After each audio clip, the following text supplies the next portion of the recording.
Bonjour à tous, j'espère que vous allez bien. Aujourd'hui on se retrouve pour une nouvelle vidéo parfumée que je suis très contente de filmer puisqu'elle va célébrer le cap des 1000 abonnés qui a été franchi sur ma chaîne il y a quelques jours. Donc merci pour tout, merci pour vos abonnements, merci pour vos likes sous les vidéos, merci pour vos commentaires. Je suis ravie de voir ma chaîne grandir petit à petit et de voir que vous êtes toujours plus nombreux à regarder mes vidéos parfumées tous les dimanches, donc merci pour ça. Et pour fêter ce cap, je voulais créer encore plus d'échanges entre nous et encore plus de proximité. Et du coup, aujourd'hui, je vais donner mon avis honnête sur vos parfums préférés. Comment ça s'est fait? Alors en fait sur Instagram, d'ailleurs si vous ne me suivez pas, c'est le même nom, il s'agit de La Gazette Beauté. J'avais publié une story il y a quelques semaines où je vous demandais quels étaient vos parfums préférés pour que j'en fasse la revue sur ma chaîne plus tard. Et j'ai reçu énormément de réponses, donc merci pour ça. Mais malheureusement, je ne vais pas pouvoir vous présenter tous les parfums qui m'ont été suggérés en story. Je vais vous en présenter une petite douzaine aujourd'hui. Et si le format vous plaît, n'hésitez pas à liker la vidéo et à me le dire en commentaire. Et je ferai éventuellement une suite à ce format qui m'amuse beaucoup. Donc j'espère que cette vidéo vous plaira. Au programme aujourd'hui, comme je vous le disais, je vais vous présenter environ, je crois, 12 ou 13 parfums qui m'ont été suggérés en story.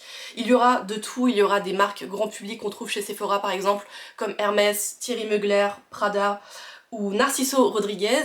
Il y aura aussi des marques de niche comme Diptyque, Serge Lutens et du Tom Ford par exemple. Et restez bien à la fin puisque parmi toutes les propositions qui m'ont été suggérées, j'ai eu 2 coups de cœur, donc si ça vous intéresse et que si vous êtes curieux de savoir quels sont les parfums que j'ai découverts grâce à vous, n'hésitez pas à rester jusqu'à la fin de la vidéo. On va commencer par un parfum qui m'a été suggéré par 2 personnes, que sont Tiziri SML et Rosa des Bois, et ce parfum s'appelle Infusion d'Iris. C'est un floral poudré qui est sorti en 2007 et qui est signé Daniela Andrié. Et donc l'infusion d'Iris, c'est probablement la référence la plus connue des infusions de Prada. C'est une collection qui met en avant à chaque fois une matière première. Il y a par exemple l'infusion de fleurs d'oranger, il y a l'infusion de mimosa, l'infusion d'œillet, l'infusion de cèdre. Il y en a je crois une petite dizaine et toutes valent vraiment le coup d'être senties puisque ce sont des parfums qui sont souvent très facile à comprendre et à aimer, avec des compositions qui sont très lumineuses, très transparentes, et je trouve parfaite pour le printemps. Et donc l'infusion d'iris, je trouve, ne déroge pas à la règle puisque c'est un parfum qui est très printanier et donc parfait si par exemple vous cherchez actuellement un parfum pour accueillir les beaux jours. Il y a un départ qui est très espéridé et assez vitaminé qui s'adoucit ensuite pour dévoiler un cœur floral qui est très féminin et très délicat. Ce n'est ni sensuel ni romantique, c'est juste très lumineux, donc parfait pour les gens qui aiment les odeurs qui sont assez simples et assez florales. Donc voilà pour l'infusion d'iris qui est vraiment un très beau parfum pour le printemps. On poursuit avec un parfum qui m'a été suggéré par Marion Pompon et il s'agit du Twilly d'Hermès qui est un parfum fleuri épicé qui est sorti en 2017 et qui est signé par Christine Nagel. Et c'est un parfum que j'aime beaucoup et dont j'aime beaucoup l'approche puisque je trouve que Hermès arrive toujours à être à contre-courant des tendances actuelles et pour son féminin qui a été sorti il y a quelques années, la marque voulait cibler il me semble les jeunes filles ou en tout cas un public un peu plus jeune que ce qu'on peut trouver chez Hermès habituellement et donc elle aurait pu très bien tomber dans la facilité et opter pour un floriental ou un oriental gourmand. Et elle n'a pas du tout fait ça puisqu'elle a sorti un fleuri épicé avec de très belles fleurs twistées par du gingembre. C'est quelque chose qui est assez original je trouve, notamment dans la parfumerie grand public, et on ne peut que saluer cette entre guillemets audace créative. Moi c'est un parfum que je possède en échantillon, que je ne porte pas puisque je trouve qu'il ne me va pas, mais c'est un très beau parfum qui est très bien exécuté avec des fleurs qui ne sont pas du tout mièvres et avec cette juste dose de piquant, avec le gingembre qui apporte une touche qui est à la fois épicée, piquante et un peu froide puisque le gingembre est une épice froide contrairement à la cannelle par exemple. Donc je trouve que c'est un très beau parfum qui est fleuri mais pas fleuri romantique, c'est un fleuri un petit peu rebelle je trouve avec du caractère. Donc voilà, je trouve que Twilly de Hermès est un très beau parfum et si vous vous demandez pourquoi ce parfum s'appelle Twilly, c'est tout simplement le nom des foulards que l'on peut accrocher au poignet et que l'on trouve chez Hermès. Toujours chez Sephora, un parfum que l'on peut retrouver et que... En fait, je vous ai parlé de ce parfum dans ma dernière vidéo qui était les parfums cultes, non mon avant-dernière vidéo pardon, qui était les parfums cultes que tout le monde aime sauf moi. Je vous remettrai la vidéo sur l'écran et en barre d'infos. Cette vidéo vous a beaucoup plu et a d'ailleurs créé beaucoup d'échanges en commentaire, donc merci pour ça. C'est toujours très intéressant de voir, d'entendre parler les gens qui ont d'autres goûts que les miens. Et c'est un parfum qui faisait partie de cette sélection là. Et il s'agit de Forer et notamment la déclinaison For Her Pure Musc qui m'a été suggérée par Alexandra Voyance. Il s'agit d'un fleuri épicé qui est sorti en 2019 et qui est signé par Sonia Constant. Et je vais vous lire la description que fait la marque du parfum. Pureté du musc sublimée par un bouquet de fleurs blanches et réchauffée en fond par la sensualité du cachemiran. Et quand vous lisez ça et que vous connaissez à peu près mes goûts en matière de parfum, vous savez qu'il a tout pour me plaire. Et rien n'y fait. Je ne sais pas ce que j'ai contre cette franchise For Her de Narciso Rodriguez. Évidemment, je n'ai rien contre les parfumeurs qui ont signé ces parfums et encore moins contre les gens qui portent ces parfums, mais rien n'y fait. J'ai ressenti ce parfum, j'ai pris le temps de l'appliquer sur peau pour pouvoir apprécier son évolution au fil de la journée et je trouve qu'il a un côté synthétique et presque un peu acide qui me dérange beaucoup et qui fait que je ne pourrais sûrement jamais porter ce parfum. Et en fait, je ne retrouve pas le moelleux des muscs qui sont suggérés par sa description et que je ne retrouve pas du coup dans ce parfum. Je les trouve assez incommodants et pas du tout enveloppants, pas du tout rassurants. Donc voilà, For Her Pure Musc et globalement la franchise For Her de Narciso Rodriguez, je pense qu'elle est définitivement pas faite pour moi malheureusement. Ensuite, encore un parfum que l'on peut trouver chez Sephora et qui a été, je crois, une bonne surprise pour ma part puisqu'il s'agit de Aura de Thierry Mugler qui m'a été suggéré par Desjosie. C'est un fleuri oriental qui est sorti en 2017 et là je vais devoir relire mes notes puisqu'il a été signé par pas moins de 4 parfumeurs que sont Amandine Claire-Marie, Christophe Reynaud, Daphné Buget et Marie Salamagne. Et en fait, alors moi globalement je ne suis pas une amatrice des parfums Mugler, tout le monde connaît Angel de Mugler qui, comme vous le savez, est un monument de la parfumerie moderne puisque c'est le parfum qui a ouvert la voie des parfums gourmands, mais c'est un parfum que moi je ne peux pas porter et que j'apprécie difficilement, et donc c'est pas une marque vers laquelle je vais quand je veux sentir des nouveaux parfums. Et donc en l'occurrence je suis passée à côté de celui-là qui est sorti assez récemment et qui pourtant m'a surprise dans le bon sens puisque je trouve qu'il a une très belle envolée fruitée avec des fruits d'eau je dirais, mais en tout cas c'est des fruits qui donnent l'eau à la bouche, donc une très belle envolée fruitée qui est ensuite adoucie par un cœur floral un peu plus vert, et le fond n'est pas trop gourmand et pas trop poisseux, pas trop sucré. Donc voilà, j'ai été agréablement surprise par Aura de Thierry Mugler avec un très joli flacon en forme de cœur vert, et c'est pas un parfum que je porterai, mais je trouve qu'il a une belle exécution et en plus il est un peu plus mesuré que les autres parfums Mugler. Maintenant on va passer côté niche, côté parfum confidentiel avec de très beaux parfums et de très belles marques. Certaines je vous en parle déjà sur ma chaîne régulièrement, d'autres que je n'ai jamais mentionnées. Et là on va parler de Soleil Blanc de Tom Ford qui m'a été suggéré par mon amie Audrey et qui est un fleuri ambré qui est sorti en 2016 et qui est signé Nathalie Gracia-Seto. Et je trouve que c'est un très beau parfum pour l'été qui sent très bon la plage, le beau temps, le soleil, les promenades sur la plage, les pieds dans le sable. C'est un parfum qui est chaud et crémeux avec un bouquet de fleurs blanches et une note coco, mais je trouve que c'est un parfum qui sent bon l'été sans sentir la crème solaire, si vous voyez ce que je veux dire. Donc si c'est quelque chose qui vous déplaît dans les parfums que l'on estampille parfum pour l'été habituellement, n'hésitez pas à les sentir Soleil Blanc puisque je trouve qu'il a un côté ambré qui est relativement bien dosé.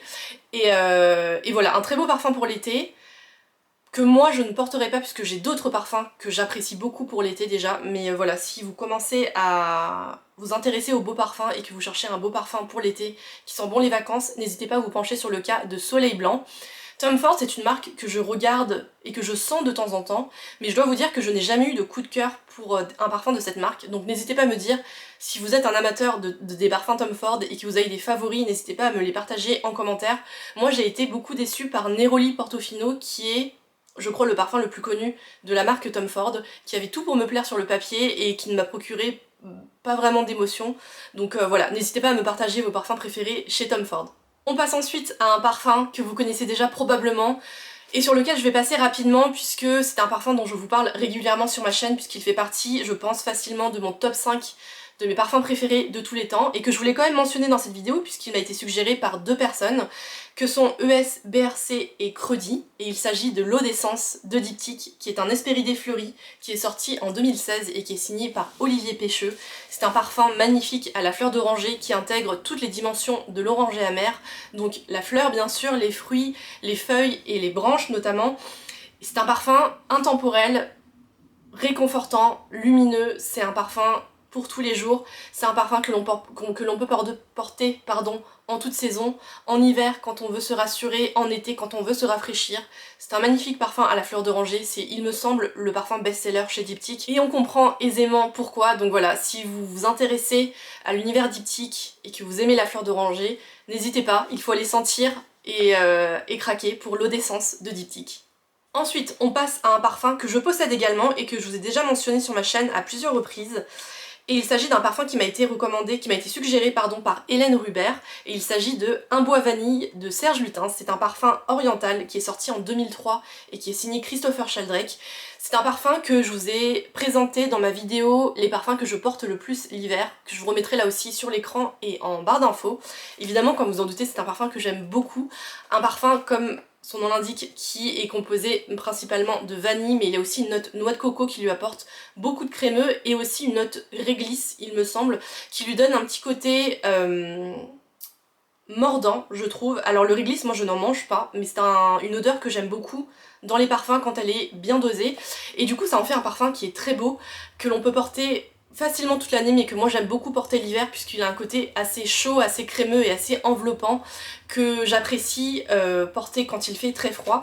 Et c'est aussi le parfum, je trouve, le plus lisible de la marque Serge Lutens, qui, comme vous le savez peut-être, est une marque de beaux parfums. C'est une marque iconique en parfumerie confidentielle, et si vous vous intéressez aux beaux parfums, il faut évidemment aller sentir les parfums Serge Lutens, mais je leur reproche, entre guillemets, le fait que ce sont pas forcément des parfums qui sont très accessibles ni très lisibles. Et Un bois vanille, je trouve que c'est la parfaite mise en bouche si vous vous intéressez aux parfums et à l'univers Serge Lutens. Il y a aussi un autre parfum que j'ai en ligne de mire et qui s'appelle La Dompteuse Encagée. Déjà je trouve le nom magnifique. C'est un parfum assez récent puisqu'il est sorti l'été dernier il me semble.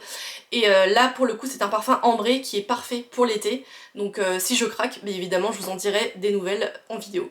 Toujours côté parfumerie confidentielle, quand on parle beau parfum, on pense aussi souvent à Frédéric Malle, aux éditions de parfums Frédéric Malle, qui m'a été suggéré à travers deux références, à commencer par Musc Ravageur, qui m'a été suggéré par Eliandra Lemonde. C'est un oriental musqué qui est sorti en 2000 et qui est signé Maurice Roussel.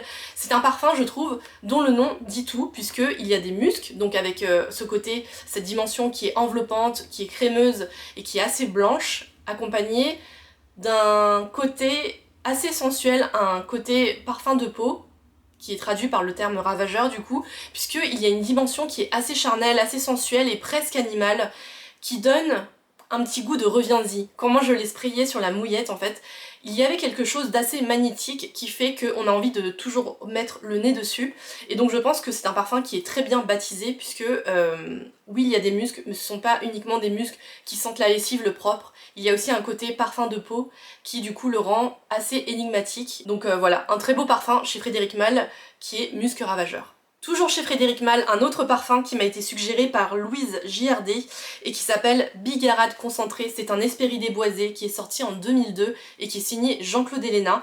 Et si vous ne savez pas ce que c'est la bigarade, c'est l'autre nom de l'orange amer. Donc comme vous en doutez, c'est un parfum qui est très frais, avec une envolée qui est très pétillante, très estée et très vitaminée, avec ce boost d'orange amer et qui est ensuite twisté par des épices et un fond boisé. Et tout ça, ça en fait une cologne hyper chic, hyper sophistiquée et qui je trouve est intemporelle et qui est aussi complètement unisexe. Donc voilà, c'est un parfum, je pense, chemise blanche qui ira à beaucoup de monde.